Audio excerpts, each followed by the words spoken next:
Hey my loves, welcome back to the channel. So in today's video we're going to talk about things you should have dropped, you would have thrown them into the sea in 2023, skincare mistakes you ought to avoid.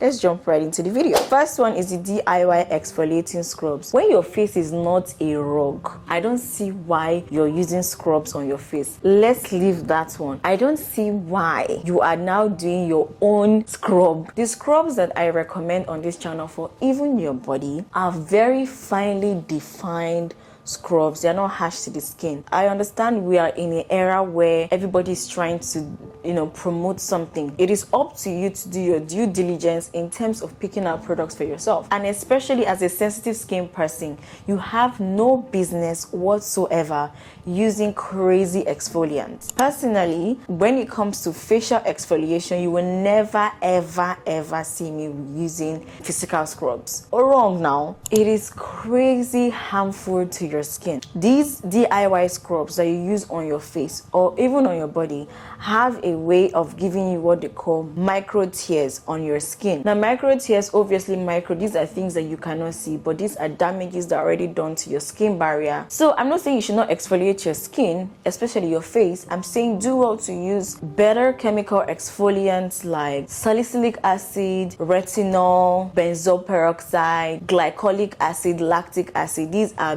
better, safe formulated ingredients that are good in terms of exfoliating your face. The next one is pore vacuums. I don't know why people decide to do facials in the house, but I get it because not everybody has the money to go to an esthetician to do certain procedures. That doesn't mean you will not go and do it yourself. Pore vacuums are very damaging, especially when it's done by someone who is not a professional. It can cause broken facial capillaries, tears, and even scarring on your skin. Usually the procedure of using pore vacuums on your skin requires your skin to be soft and properly prepped, so that there's no scarring, there's no friction. But when you do it at home with lack of knowledge, you end up scarring your skin, you end up causing micro tears and having superficial tears on your skin, and all wrong now. You don't want to start developing wrinkles before time. Another one is home microneedling. There was a time a particular company reached out to me and they sent me certain properties, certain products that they have,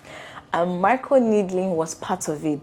Brethren, I did not try it because why? When you go to an esthetician or a dermatologist or whoever is in charge of your skin, because microneedling is done in depth, like in depth. Now, depending on your skin situation, there's a particular depth that the microneedle is supposed to go in. You, without knowledge and understanding, going to try microneedling in your household, you will end up causing even more damage to your skin than in odds that you were even trying to prevent. Aside you also scarring your skin, there could also be bacterial infection, dermatitis, and other crazy things that can be done when this procedure is not done in a sterile environment. Emphasis on the sterile environment. You can't just do microneedling anywhere. You can't just keep your microneedling anyhow. There's a process to these things. And doing microneedling at home, wash your hands. The next one is for my aunties, using oils as moisturizers. I'm going to say this once and I hope it sinks in. Come closer.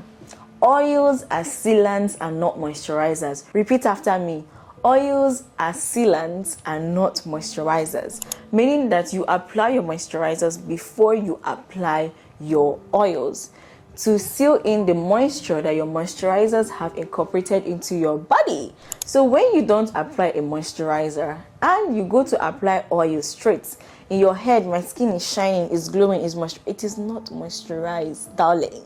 It is not moisturized. And when you do this over time, your skin becomes super dry and super cracked, and you keep wondering, why am I not glowing? You're not glowing because you keep using oils. The next one is scrubbing. I think today is all about exfoliation. Using physical scrubs. This is what I'm talking about.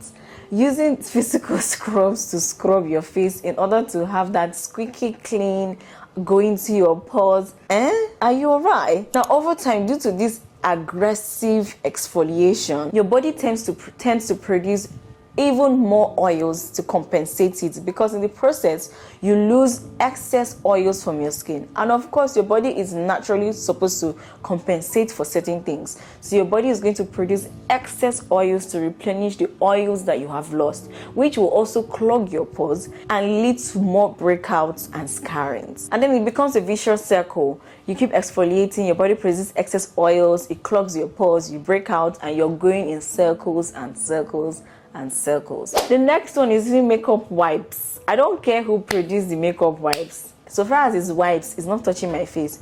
If you're not ready to start battling wrinkles at 30, at 25, at 40, stay away from wipes. Go and get cleansing balms.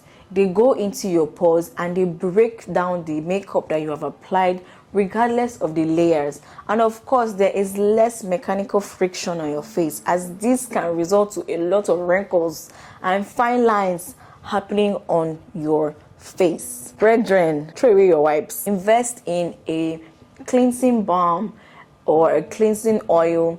These things work better in getting your makeup off than baby wipes and makeup wipes. Finally, popping your pimples because it is ripe. It is now a pure mango on the tree, and so you're popping. This year, invest in pimple patches and acne treatments. If there's one thing I am so grateful about, and in terms of being knowledgeable about, is how to take care of acne. Acne does not go away with mechanical friction.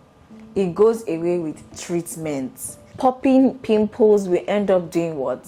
Scarring your face. Will end up doing what? Giving you hyperpigmentation and black marks. We don't want that. Okay guys, thank you so much for tuning in today. I know you've learned a thing or two, and I hope these opinions of mine carry you through 2024. If you made it to this point, don't forget to like, comment and subscribe. It really helps my channel grow, and also share as well if this video was helpful. And I'll see you in my next one. Bye.